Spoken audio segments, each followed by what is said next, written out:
and introduce yourself and shake hands, and for every single hand you shake, I will give you a quarter. So we did that the entire night, and by the end of the night, we presented my mom with a bill of how much she owed us. So now I'm back 14 years later, and it's not because I'm getting paid, because I'm not. But it's because we have serious problems in this country. You don't have to turn on the TV to see it. You can feel it every single day. You can go to that grocery store right there and you'll know exactly what I'm talking about. You'll go to the gas station and you'll feel it as well. But I also, when you look at me, I want you to think about your children and your grandchildren. And I want you to think about the country that we will have to inherit. Because you have a choice in this. Unfortunately, too many kids our age don't see the importance of it, but you do, and that's why you're here. And so I want you to think, do you want us to inherit a country that is based off debt, lawlessness, and chaos? Or do you want to give us a fighting chance and give us a country that is more prosperous and that will help us in the future? Because that's your choice.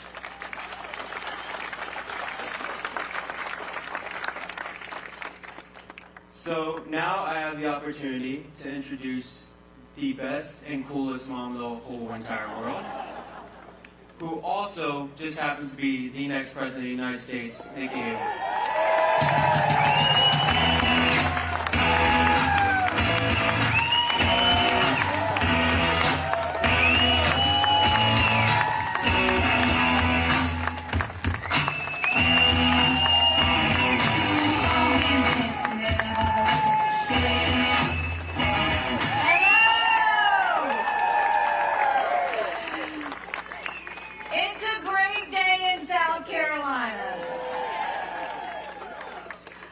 So proud of Nayland. You know, the last couple of times he's introduced me, he's tended to say things he really shouldn't say. In one instance, he referred to Tim Scott as Senator Judas. In another case, he referred to another candidate as Pennywise. And it was, so I sat down with him today and I go, Nayland, I love you. But your job is not to make my life harder. I need you to keep focused on what we're trying to do. So, Nayland, you did a great job today. Thank you. You know, we are blessed when you hear all the time about what's happening around our country and the fact that criminals are running free and the fact that our streets are less safe. You should be thankful every day for Scarlett Wilson, because she has been a fantastic prosecutor. She has served this area well. She's a great solicitor, and we're proud to have her.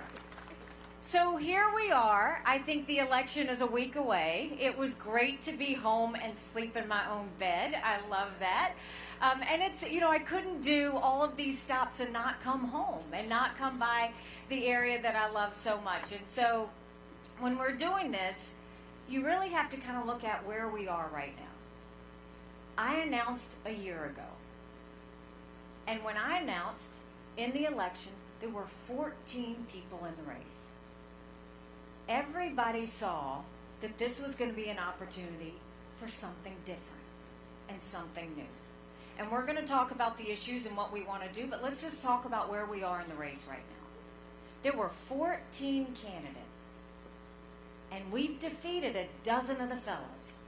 I just have one more fella I got to catch up to.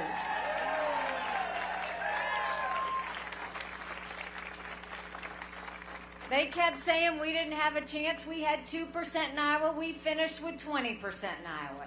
Then we went to New Hampshire, and they said we were 30 points down, and we got 43% of the vote. And on the night of the New Hampshire election, Donald Trump had a temper tantrum on stage. He went and was talking about all kinds of things, including revenge and my dress. And then the next day, he goes and says anyone that supports her is barred permanently from MAGA.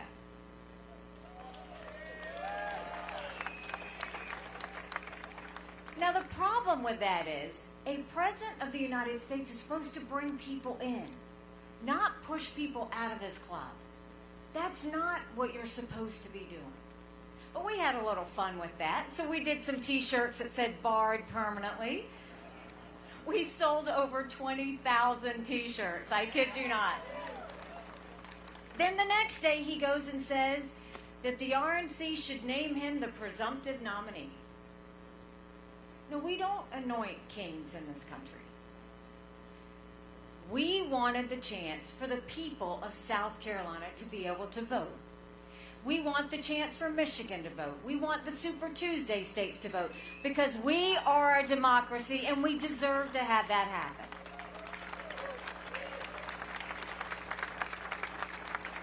So he got some blowback and had to walk that back. And then the next day he lost a court case. And he threw another fit and went on this rant about being a victim. Now, the problem I have, whether it's what he did the night of New Hampshire or what he did after he lost that court case, was at no point did he talk about the American people. At no point did he talk about the fact that we're $34 trillion in debt. At no point did he talk about that we only have 31% of 8th graders in our country who are proficient in reading. At no point did he talk about an open border where America's acting like it's September 10th, and we better remember what September 12th felt like, because it only takes one. At no point did he talk about the lawlessness in our cities, and at no point did he talk about the wars around the world. All he did was talk about himself, and that's the problem. We've got to get past these candidates where it's all about them, and start focusing on the American people again.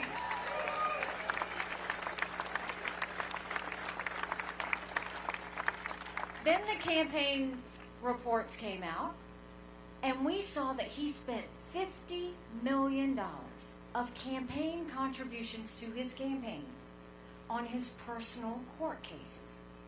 Think about that. And now he's wanting to take the RNC because he got a big judgment yesterday.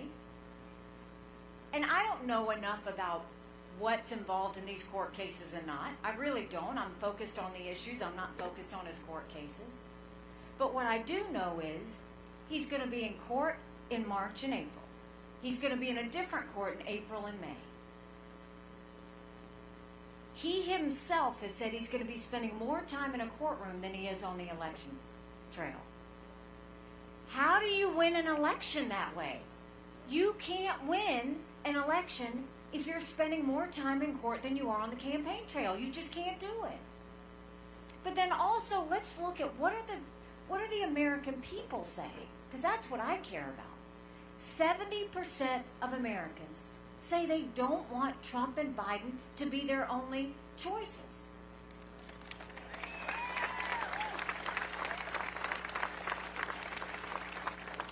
%59% of Americans think that Joe Biden's too old and think that Donald Trump's too old to be running for president.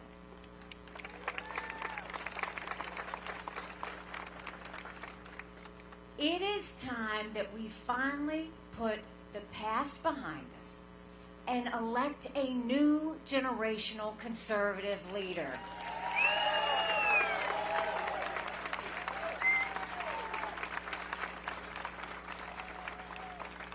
And then Trump just doesn't stop. He does this rally in Conway. Did you see it? He does the rally in Conway. And what he says is that any NATO country that doesn't pull their weight, that he won't defend them if Russia tries to invade. But he doubles down and says not only will he not defend them, he will encourage Putin to invade them.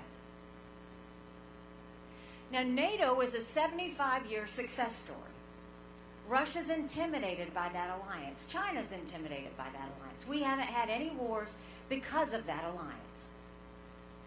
And the fact that he would side with a thug who kills his political opponents, the fact that he would side with a dictator who arrests American journalists and holds them hostage, the fact that he would go and align with Putin when Putin has made no bones about the fact that he wants to destroy America? He's going to choose him over the allies who stood with us at 9/11? Then he goes and mocks my husband's military service. Now look, Michael and I can handle it. When you're in politics, it's not about it being personal. So we're going to be okay. But what bothers us is, you mock one member of the military, you're mocking all members of the military.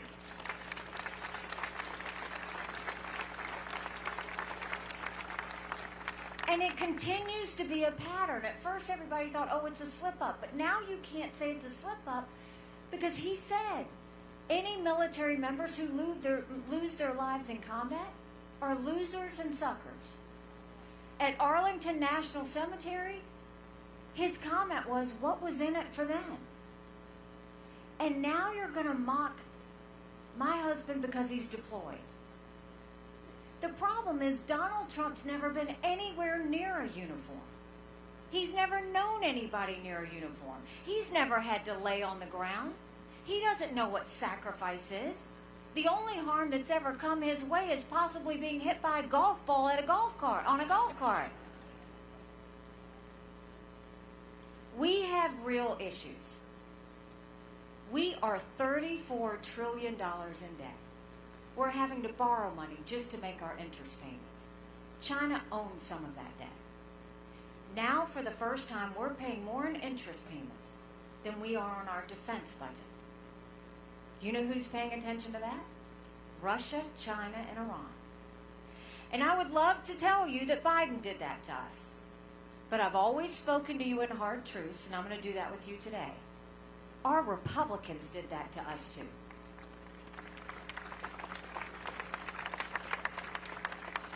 You go back and look at that $2.2 trillion COVID stimulus bill that they passed with no accountability, that has now left us with 80 million Americans on Medicaid, 42 million Americans on food stamps. That's a third of our country. And did Republicans try and make it right? Nope. They opened up pet projects and earmarks for the first time in 10 years, pushing through 7,000 of them last year. Things like $30 million on an honors college in Vermont, $10 million to tear down a hotel in Alaska, $7.5 million on a courthouse in Colorado, and the list goes on. All while 1 in 6 American families can't pay their utility bill. 60% of Americans are living paycheck to paycheck. 50% of American families can't afford diapers. Something's got to give. And then Donald Trump puts us 8 of that $34 trillion, $8 trillion in debt in just 4 years. That's not how you open up an economy. So how will we open up the economy? The first thing we'll do is we'll claw back the $100 billion of unspent COVID dollars that are still sitting out there. Instead of 87,000 IRS agents going after middle America, we'll go after the hundreds of billions of dollars of COVID fraud. 1 out of every $7 was spent fraudulently. If 8% of our budget is interest, quit borrowing. Cut up the credit cards. You have to balance a budget every day. I had to balance a budget as governor. Why is Congress the only group that refuses to balance a budget? We'll stop the spending, we'll stop the borrowing, we'll eliminate the pet projects, and I'll veto any spending bill that doesn't take us back to pre-COVID levels. That will save us trillions.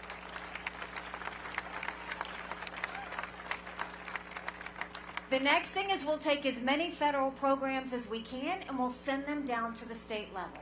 That will dramatically reduce the size of the federal government, but it will empower people on the ground. Think education, think healthcare, think welfare, think mental health. If we cut the strings and send that down, then all of a sudden we can customize it per state.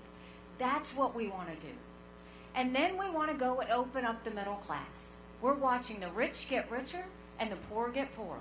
We're going to open up the middle class by cutting taxes on the middle class and simplifying the brackets, eliminating the federal gas and diesel tax in this country. And we're going to make small business tax cuts permanent. They made corporate tax cuts permanent, but they made small business tax cuts temporary. Look around Freshfields. make sure before you go, you buy something. Because small businesses are the heartbeat of our economy.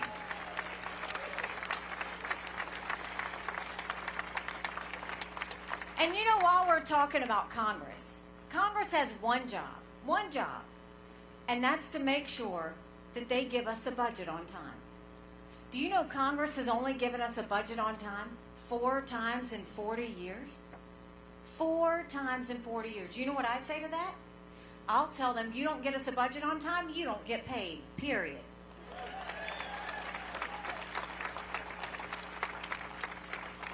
Don't you think it's finally time we had term limits in Washington, D.C.?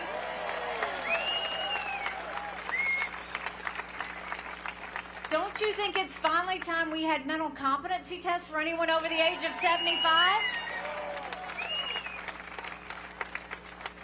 And I want to be clear about something. I'm not being disrespectful when I say that. We all know people who are 75 that can run circles around us. And then we know Joe Biden. Congress has become the most privileged nursing home in the country. These are people making decisions on the future of our economy. These are people making decisions on our national security. We need to know they're at the top of their game. That's why it's so important. And then let's talk about the border. I can't even believe we would allow this in the United States of America. When I was governor, together, we passed the toughest illegal immigration law in the country. President Obama sued us over it, and we won.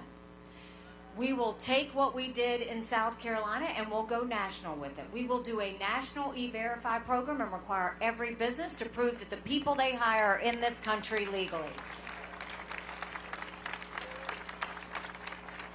We will defund sanctuary cities once and for all. No more safe havens in America. We'll put 25,000 Border Patrol and ICE agents on the ground and let them do their job. We'll go back to the Remain in Mexico policy so that no one even steps foot on U.S. soil. And instead of catch and release, we'll go to catch and deport. That is what we will stop on the border. You look at what happened last week, and there was a border bill. Now, I looked at that bill, and the part of that bill that was important was it strengthened asylum laws. 3 million illegal immigrants came into our country in the Trump administration because we didn't have strong enough asylum laws. So we need that. What was wrong with that bill? It didn't have the Remain in Mexico policy, very important, and it had a 5,000 person threshold. We can't wait for 5,000 people to come over before we do something about that. But the problem with what took place last week is Congress needs to get in a room and fix it and pass a strong border bill. Period. Do you know what they did? They threw up their hands and they've gone home for 2 weeks. You don't get to do that. And what was worse is Donald Trump went and told them, don't pass anything until after the general election. We can't wait that long. They need to get in a room and figure it out, and Donald Trump needs to stay out of it.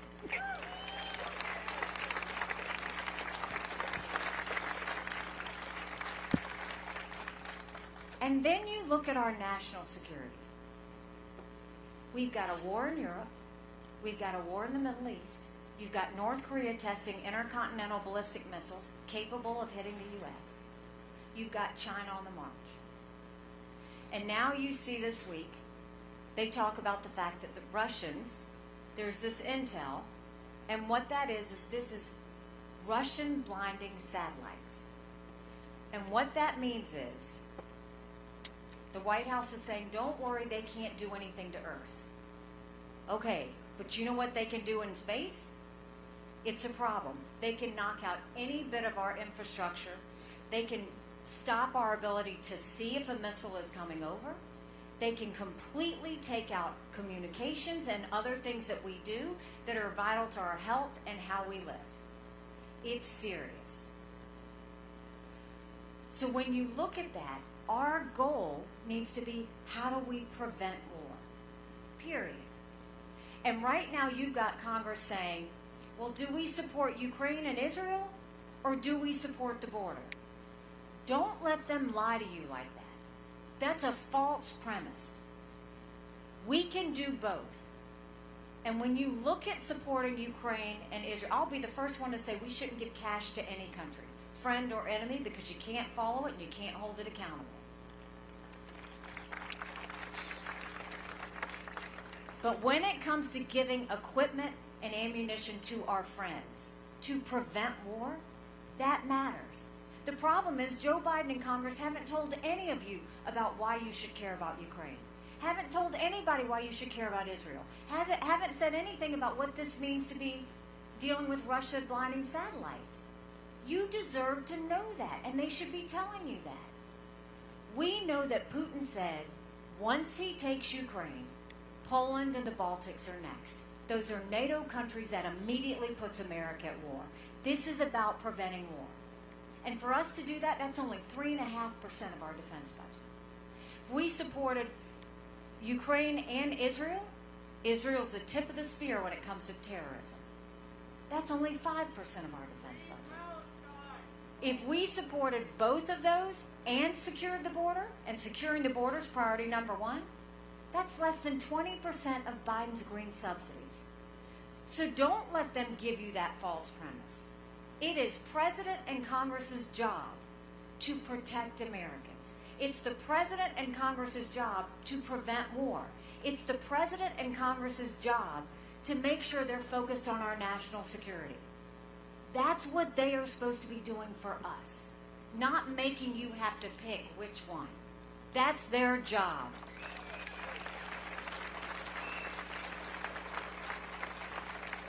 So we have an election on Saturday, and now you have the ability to vote early, and you should. But what does this come down to?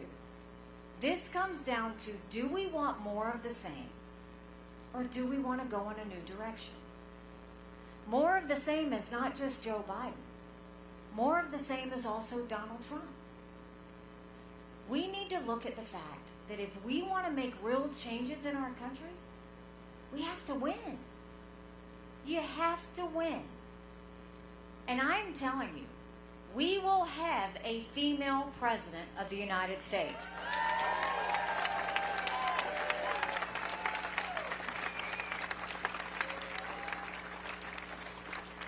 The hard truth, it's either going to be me or Kamala Harris. Joe Biden is not going to be the nominee. We all saw what happened last week. That's not going to happen. But Donald Trump cannot win a general election. He lost in 2018. He lost in 2020. He lost in 2022. But then look at last week. He loses the part on immunity. Now he's going to be tried as Citizen Trump. We lose the bill on Mayorkas. We lose the bill on Israel. The Republican Party chair loses her job. Everything Donald Trump touches loses. And look at the general election polls. In every one of the general election polls, Trump is down to Biden by 5 points, by 7 points. On his best day, it's margin of error. They're equal. I'm in every one of those same general election polls, and I defeat Biden by up to 17 points.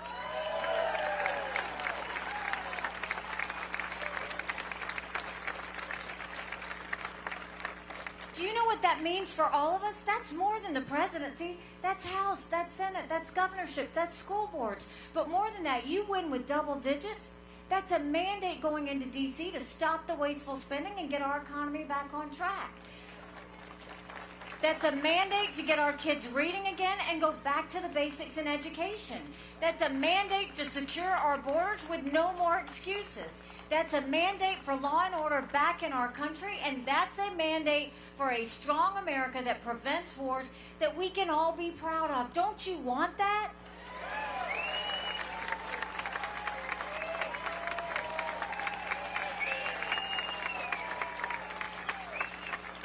Because we can have that. But in order to do that, it's going to take a lot of courage.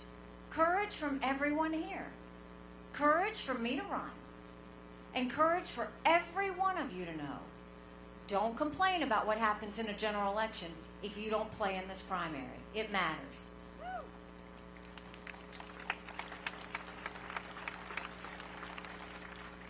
Many of y'all know that I am the proud wife of a combat veteran. Michael deployed to Afghanistan. And 7 months ago, I dropped him off at 4 a.m.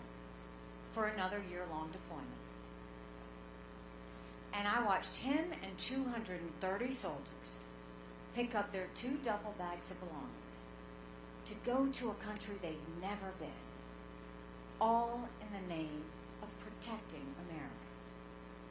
They're willing to sacrifice their lives and their families because they still believe in this amazing experiment that is America.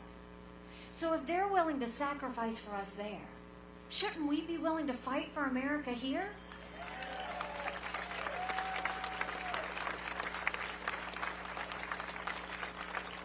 Because we have a country to save.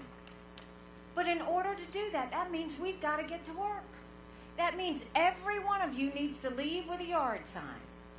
And yes, if you live on one of the islands that doesn't allow you, you can put it in the back of your car.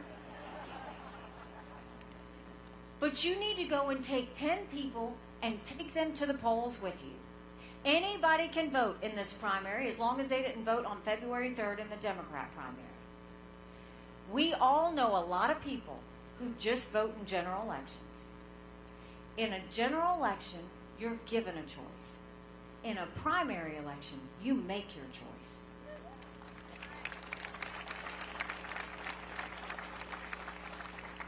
We have a chance to make our choice. You know, when I announced, the reporters asked me why I was doing this. And I said, my parents came here 50 years ago to an America that was strong and proud and full of opportunities. I want them to know that country again. And my mom is with me here today, too.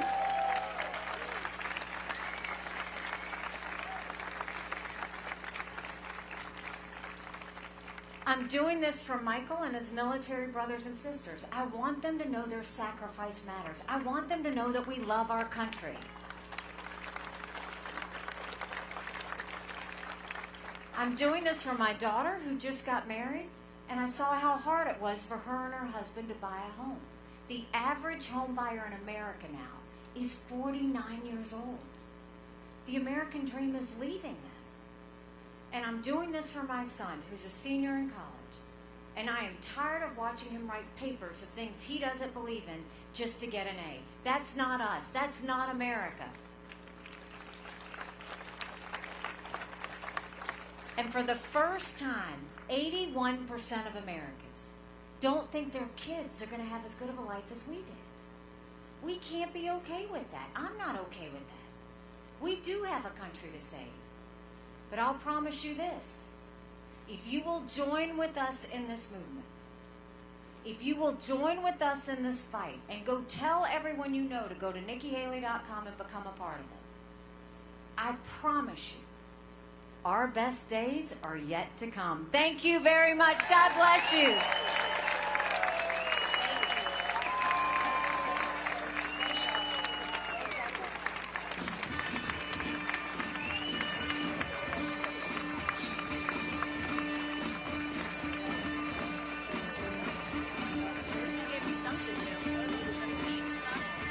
We just did an exclusive report on it this morning, so I'm like,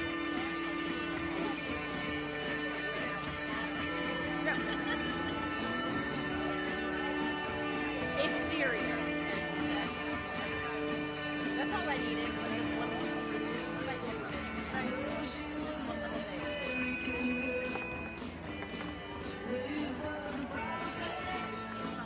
I know, like you know, we can never really explore this again because I could have done, you know, maybe something.